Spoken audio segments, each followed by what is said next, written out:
बात है। तो जो हम लोगों को जानकारी मिली है स्वास्थ्य को लेकर के, तो इसमें हम लोग क्या बोल सकते हैं, किसी का व्यक्तिगत फैसला है। और सर आ जाइए सर कल रिजाइन कर दिया है।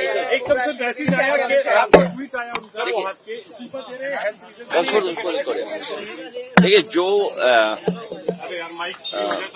इस्तीफे की बात है, तो जो हम लोगों को जानकारी मिली है स्वास्थ्य को लेकर के, तो इसमें हम लोग क्या बोल सकते हैं, किसी का व्यक्तिगत फैसला है। और स्वास्थ्य को लेकर के तो क्या राजनीति के मायने निकाले इसमें।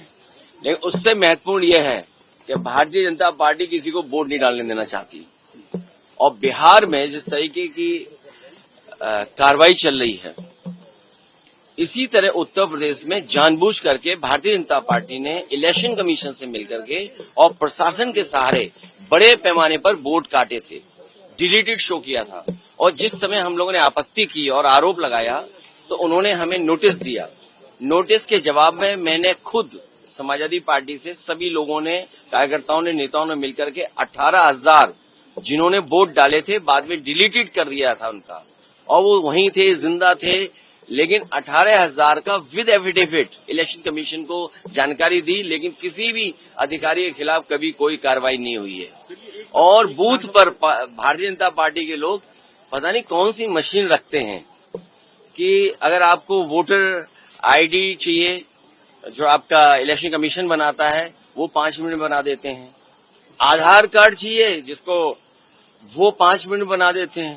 तो ये कौन सी मशीन है भारतीय जनता पार्टी के पास जो बूथ पर तुरंत वोटर आईडी जो इलेक्शन कमीशन देता है वो बना देते हैं और आधार कार्ड बना देते हैं। इस पे विचार सरकार को करना चाहिए। कोई ऐसा कार्ड बने जो बूथ पर नकली ना बना पाए, जनता नकली ना बना पाए, या कोई भी जो बनाना चाहे न नकली बना पाए। अगर हम बात करें, कल रात को वाइस प्रेसिडेंट ने रिजाइन कर दिया है। जो हम लोगों को जानकारी मिली है स्वास्थ्य को लेकर के है, और इतनी उम्र में स्वास्थ्य को लेकर के तो चिंता करनी चाहिए हम सब लोगों को भी।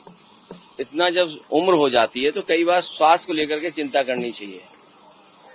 18,000 का आपने आंकड़ा दिया, क्या सिर्फ एक विधानसभा क्षेत्र का? नहीं, एक नहीं, पूरे उत्तर प्रदेश का 3 महीने के अंदर हम लोगों ने मेहनत करके, कार्यकर्ता नेताओं का सहारा लेकर के 18,000 वोट जिन्होंने वोट डाले थे, डिलीट कर दिए गए थे, ऐसे लोगों के एफिडेविट के साथ जानकारी इलेक्शन कमीशन को दी थी। सरकार कह रही है कि 16 घंटे चर्चा करने के लिए तैयार है, पर विपक्ष नहीं मान रहा है। नहीं, हम लोग भी तैयार हैं चर्चा पर। जब प्रधानमंत्री रहेंगे, बिना प्रधान के क्या बयान दें और किसको बयान दें, क्या भूल हुई, क्या चूक हुई, क्या गलती हुई, इंटेलिजेंस फेलियर रहा, कोई एक बार नहीं हुआ। पुलवामा भी हुआ, फिर पहलगांव में हो गया।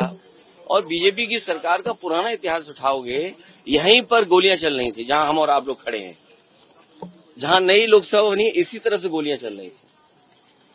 और कन्नौज की एक जो महिला इसमें थी, फोर्स में, पैरामिलिट्री फोर्स में, उसकी जान भी, वो शहीद भी हुई।